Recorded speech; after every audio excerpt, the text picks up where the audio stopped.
Hi, I'm Kelly Theophil, and this is Live a Life You Love, the podcast. And if you did not know, I'm an emotional intelligence coach, and the whole purpose of this podcast is to help you go from simply surviving to thriving by teaching you how to manage your emotions and use that information to create momentum in your life.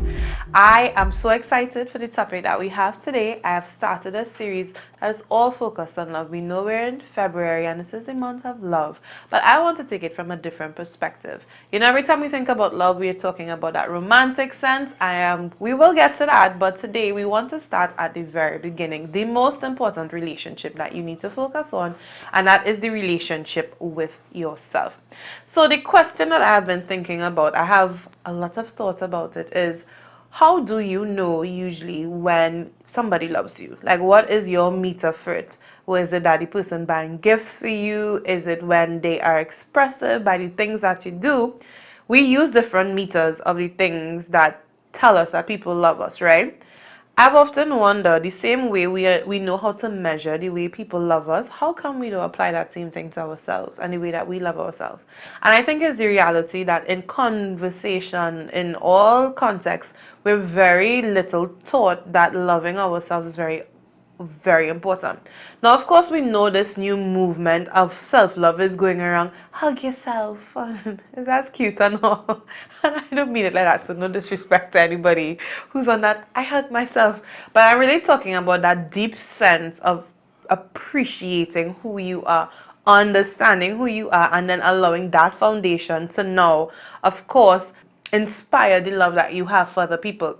So in this first installment of Loving Loudly, I want to talk about self-love. Now, as I said before, we understand self-love is all that hugging yourself and all of these different things. But what does that mean from an emotional intelligence standpoint? Now, when I think about loving yourself, there are three main areas I want you to consider in terms of self-love.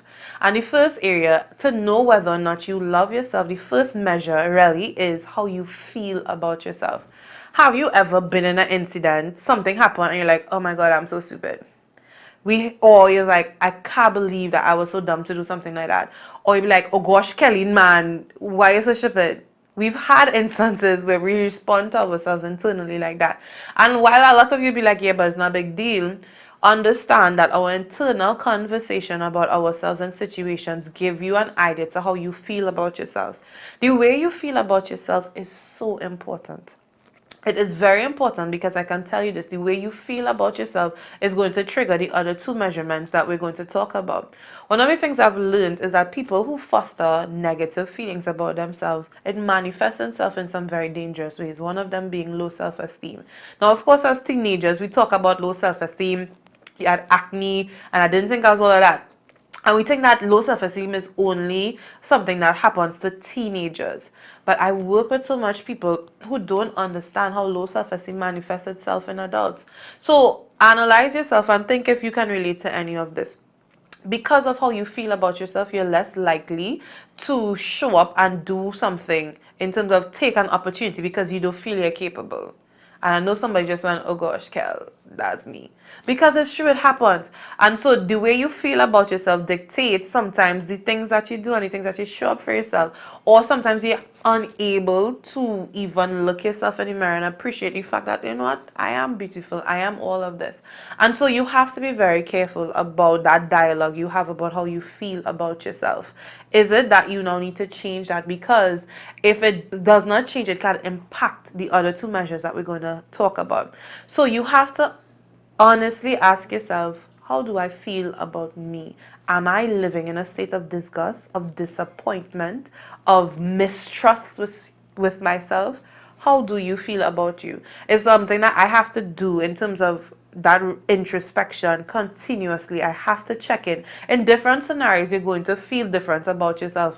So how do you feel about yourself in relation to your relationships, in terms of that romantic sense? How do you feel about yourself in terms of your work? Do you even see yourself as capable on work?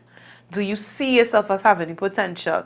Are you procrastinating because you don't feel you're capable? So you see how serious it is in terms of understanding how you feel about yourself. Now, it doesn't mean, and of course I am very realistic, it doesn't mean that you're always going to feel pitchy. There are times where you are going to have to watch yourself and you know what? this was not a good decision. But acknowledging that this was an isolated event is not the same as constantly feeling this way about you. One of the things that just came to mind that I want us to maybe tonight or whenever you watch this, sit down and really consider that a lot of us have a lot of self-forgiving to do. So you made one bad error, and that bad error has sat so strongly on you that you no longer trust yourself with some of the movements. You've forgiven the persons who would have been involved, all the external factors, but you have not forgiven you for what happened. I've realized that one of the ways that we come out of low self-esteem for a lot of people, when you really hear their stories, is starting at the point of forgiving yourself. Listen, who you were then allowed you to make that decision. Are you that same person? If you're not, then you have to give yourself room to grow. And with that growing comes that change in feeling towards yourself. Learn to apply grace. We have to learn to apply grace to ourselves.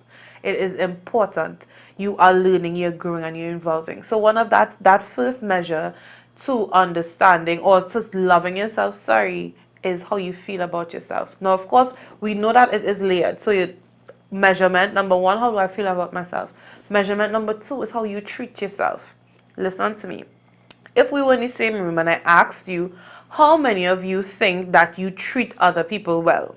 You cater to them. You want something to eat, you want something to drink, and you ask them, you facilitate them, you will go out of the way to make sure that they're well taken care of. Most of us will put our hands up. If I ask the exact same question and say, how many of you take care of yourselves? How many of you treat yourself with that kind of care, with that kind of delicate behavior? Most of you, your hands will go down. So why would it be applicable to somebody else, but it will not be applicable to you? In the Caribbean, we have this very weird narrative where as if that self-sacrifice is honorable. Well, I get them the last piece of clothing and the last piece of food I have. And they say, and the other person tries to outdo. No, but I get them the jersey off my back. As if it's something to boast in that we suffer ourselves for the sake of others. It's such a weird concept now that you think about it, because we know that statement that says you cannot pour from an empty cup. And so sacrificing at the detriment of yourself is not honorable. No matter what you say, I'm telling you, sacrificing yourself at the detriment of who you are is not honorable. And so treating yourself is not just about self-care. Now, of course, I like a good spa day. I agree. But it's more than just a spa day I'm talking about. I'm talking about that care. So the same way that you will be quick to show empathy towards somebody else, would you not show that to yourself? And so treat yourself with respect. Carry yourself with that kind of delicate nature that you would somebody else. And so we have to develop that pattern of treating myself with respect. I am deserving of loving up on me. Now, I know most of us know about those love languages by Gary Chapman. It's a fantastic book, The 5 Love Languages. And we usually think that those love languages apply only to romantic settings, but it doesn't. We have love languages that we talk to ourselves, and if you struggle with treating yourself well, use this as a template to figure out what's the best way to go about doing that. So those 5 love languages are very simple. It is touch, it is acts of service, it is gifts. I might be too heavy on the gift part. On the gifts, words of affirmation. And so I want you to use the template that you have of these. Are you somebody where treating yourself well in terms of touches, you schedule time to go get massages, you schedule time to do things that make your body feel well, wholesome, you exercise, that kind of stuff, right? Are you somebody who needs to affirm themselves more? So as opposed to responding, that was not a good, you're like, you know what, Kel, this was a good time. This was something that you did well. You was in your bag today, Gil. Today you hit your stride. So that's how you affirm yourself. Acts of service, are you showing up for yourself the way that you need to show up? So instead of being like, so one of the ways acts of service shows up for me is something as simple as actually getting up and making a nice breakfast. Because that's the way I get to serve myself. I get to take that time, connect, and make sure I'm being nourished. That's one of the ways. The gifts, now we need to make sure that we balance that, because girls, it can be a little over the top. But treating yourself, like, listen, my mother is the type of woman, you buy something for everybody and you buy something for yourself, not me, baby. I will make sure that I treat what you need. Make sure that your needs are met in that particular way. And then quality time. Listen to me. We have to be okay with spending time with ourselves. When we have too much people in our space all the time, you are unable to sit with yourself and fully understand, who am I in this season of my life? So for me, sometimes I just like to hide away a little bit in my library. Take some time to really think, reflect who I am, how we feeling, what's the temperature going on, what was a high and low. So I spend quality time with me. Nobody's better company than myself. You understand what I'm saying? And so you have to be okay with being alone. Take yourself out on a date. So one of my things for this year is every month I want to do something for myself. Quality time. I went TGI the other day and sit down. I eat lunch by myself, and I know people watching me weird, but it was because I understand that I have to be okay with me. And so this is just a template that you can use to find out what is the way that you need to treat yourself. And as a matter of fact, it doesn't have to be one isolated way. It can actually be in all 5 should come strong. You just need to know which one you might need for a different season of your life. And then the third measurement is the decisions that you make about yourself. Too many of us show a lack of love when we don't make decisions that are crucial to the direction that our life is heading. You have to be able to show up for yourself. Some of you need to make some better decisions about the people that you allow into yourself. If you love yourself, then you're going to be careful of the people you allow in your spaces.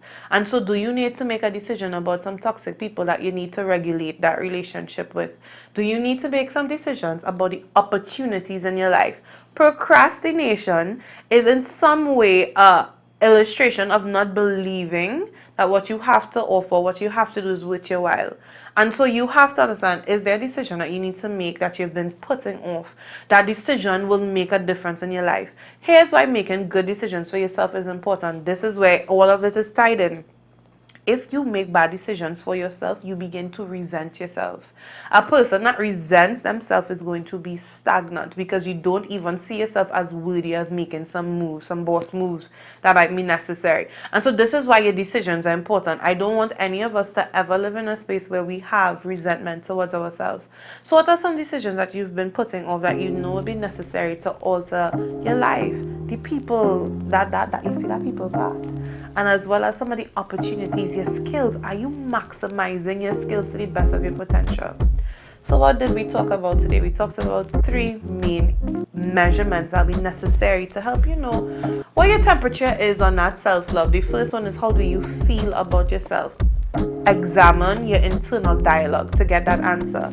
2, how do you treat yourself? Use the 5 love languages as your guide to figure out where you are, how to adjust in all those areas. And then 3, the decisions that you make about yourself. Remember, decisions create momentum, so you need to make the right decision. So very simple, guys. This is just the start of understanding, loving other people. And for this episode, all I want you to walk away is understanding that you are worth your own love before you even give it to anybody. So this has been Live a Life You Love. I am Kelly Teofil. I will catch you on the next episode.